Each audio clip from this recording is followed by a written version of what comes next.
Hello and welcome to the Retro Game Gauntlet Reviewcast, where I play a randomly rolled video game for about a week, then discuss its design in pursuit of what makes a game good. I'm your host Horsvik, and this week I played Bart vs. the Space Mutants for the Sega Genesis. Well, I can't say that I was surprised. I grew up on Bart vs. the World, and though by no means is it a good game, its level of quality is appropriate for the NES. I had an idea of the kind of mess I was getting into, but it is on the Genesis, so I assume that there must be some quality of life improvements. Boy, was I wrong. Now, all exaggerations aside, in no way is this one of the worst games I've played, within or outside of the Gauntlet, and spoilers, it's not even going to be getting a 1. The game is riddled with design problems, but we're going to hold on to that for now and handle the summary. In Bart vs. the Space Mutants, you will be playing as the cowabungle dude Bart Simpson, eldest child of the Simpson family. For those who don't know, The Simpsons was a short-lived cult 90s sitcom about the jaundiced Simpson family, written by Matt, who is also known for his work on Funny Man Conan O'Brien Show. In this game, you will be playing as Bart, who of course is known for his role as the primary protagonist of the series and is still remembered in the mainstream community for his catchphrase, "I did not do it." Bart vs. the Space Mutants painstakingly follows the plot of The Simpsons television series. As Bart, you will be attempting to thwart the plans of the Space Mutants through general hooliganism. Just like the show, along the way you'll have to collect proof coins from the Space Mutants to prove to the rest of your family that the city of Springden has been overrun by doppelgangers from beyond the stars. The Space Mutants are planning to conquer the city with their bizarre machines that can only be thwarted by equally bizarre means. Across the 5 stages, you will be expected to paint the town red, collect headgear, pop balloons, block off all exits, and re-engage the city's thermonuclear defense systems. All that remains is one question. Are you a radical enough dude to make sure those space dorks chow down on your Levi's? All that and more in the breakdown.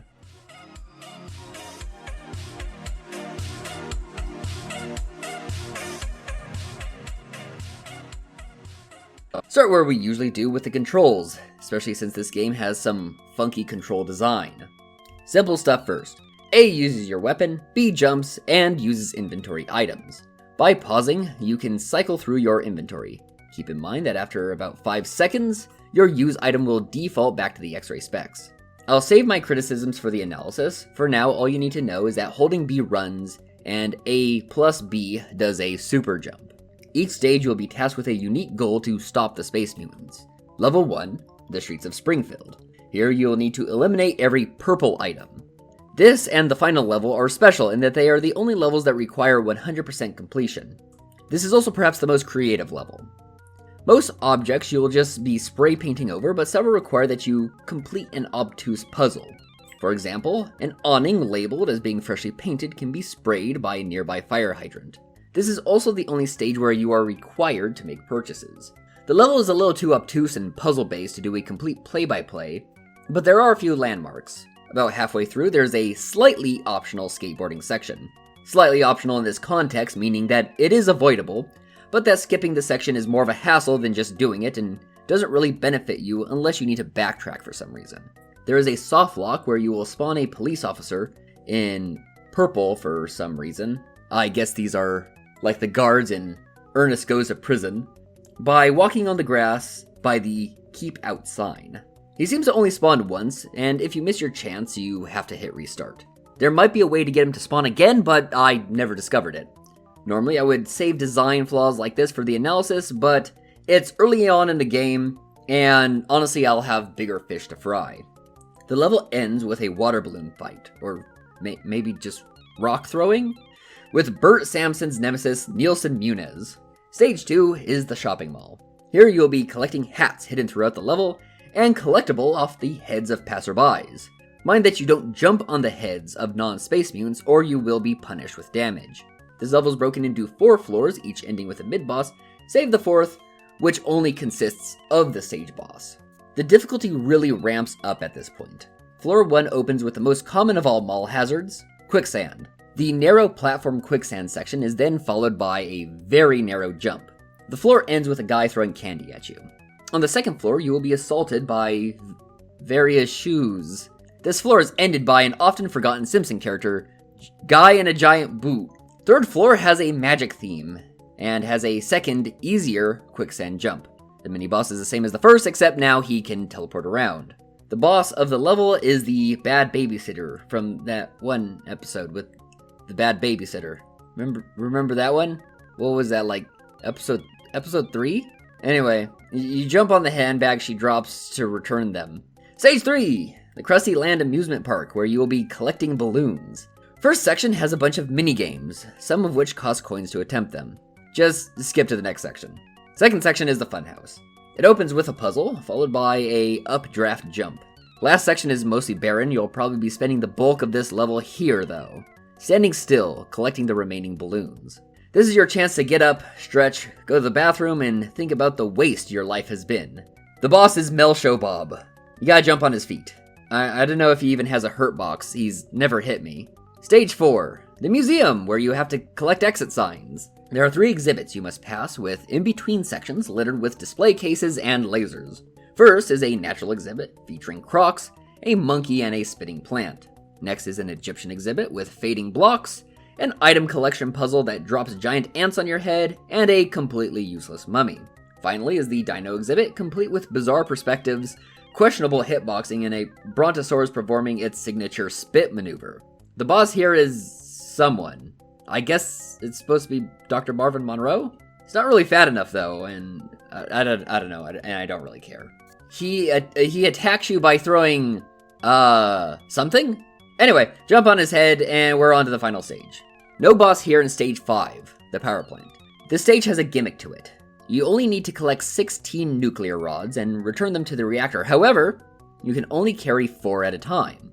This stage is a 5-floor maze, not unlike the mansion in Monster Party, but without the unbearable music.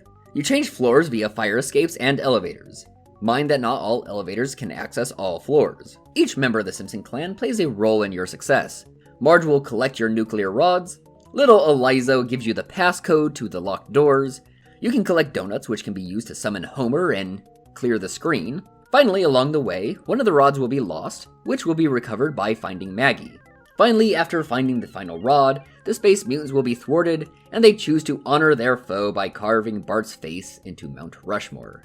I could talk about stuff like proof coins or money, but nah. I'll see you in the analysis.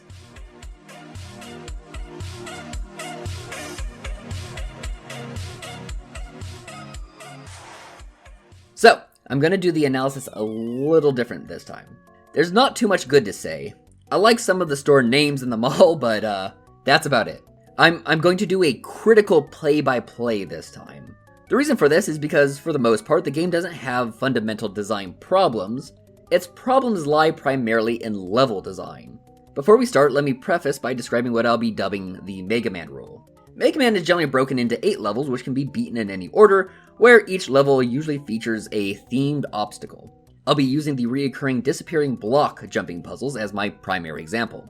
Generally, you are introduced to the vanishing blocks 3 times across the stage. First time will be short, only 3 or so jumps, and there will be no enemies and no penalty for failure.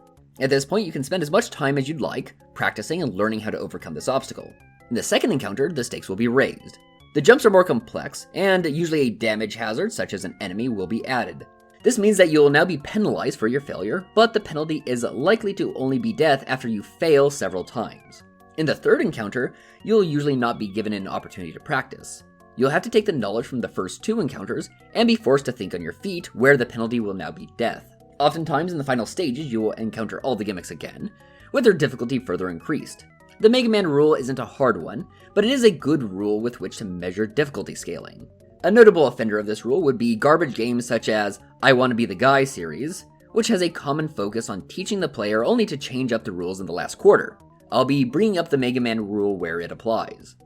That out of the way, let's start from the top with the controls. First, running. As I brought up with Jerry Boy, the attack button is often held as a run button.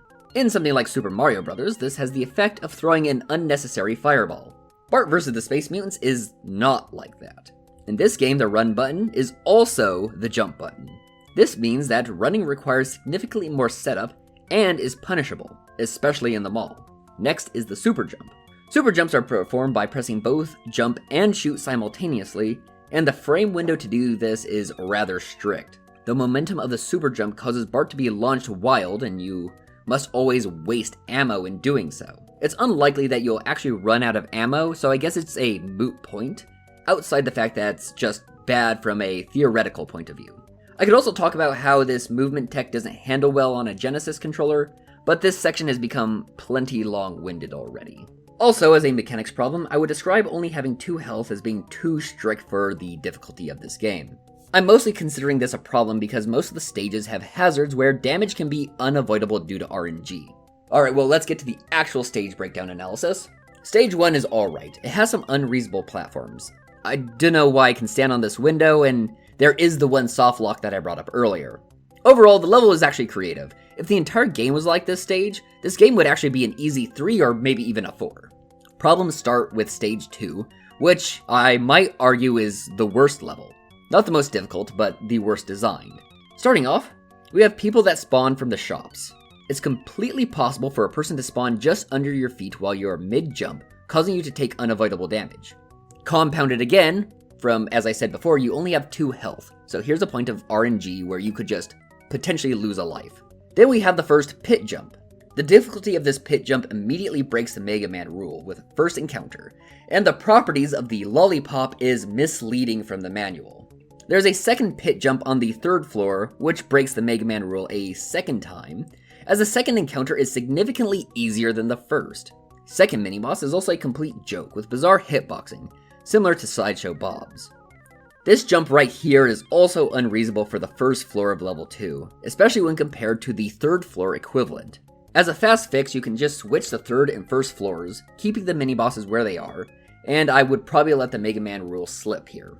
Next up is stage 3. All the problems, save the aforementioned boss and balloon grind, are in the funhouse. First are the pipe organs, which, again, break the Mega Man rule, which is especially rough, given that they are not easy to control. We also have the cherry bombs which fall from the ceiling, which you need to cross to reach the next screen. That means, like the random spawns in stage 2, bad RNG can take you out, once again because you have such limited health. Stage 4. This croc has weird hitboxing, sometimes this coconut is unavoidable, this monkey is way too accurate, fires frequently, and this ant pursues you so you can't wait out attacks, making damage nearly unavoidable here. Here's another pit crossing that not only breaks the Mega Man rule, but is another example of the game having the second set of jumps far easier than the first. This mummy is worthless, this perspective is bizarre, this hitboxing is nonsensical, and also I just don't like the boss. It's not a bad boss, I just don't like it. Final level actually isn't too bad. The time limit is a bit rough. I think as a general rule of thumb, most games should be beatable, although unlikely, on your first attempt without memorizing the level. Emphasis on memorizing. And this stage grazes the line, but not too badly. I'll go soft on this criticism. I like the fact that you need to tactically use the donuts to beat the level without taking damage. Anyway, that's the game gone over twice now. So, how do I rate this game? Well, this definitely goes on my list of worst design games, but it is still completely playable. There are redeeming qualities of this game, especially in the first stage, and arguably the last. And this game is fine to give to your friends as punishment for losing a bet. So, all things considered, I hate this game, but it's only gonna get a 2 on 5. Anyway, I'll close this out with a shill. Go ahead and smash that approve button and thumb vote this video likewise. I post a poll every weekend to decide what game I'll be playing next on my Twitter. If you would like to see me playing these Gauntlet games live, you can find me on Twitch. I'm gonna throw out some love to my BitChute viewers. Make yourselves heard so I know where my stuff is picking up. Finally, if you're too much of a wiener to watch me live, I do have a second channel where I'm archiving my VODs. Links for all this stuff will be in the description. Intro and outro is Never Late Again by the artist formerly known as Mirror Kisses.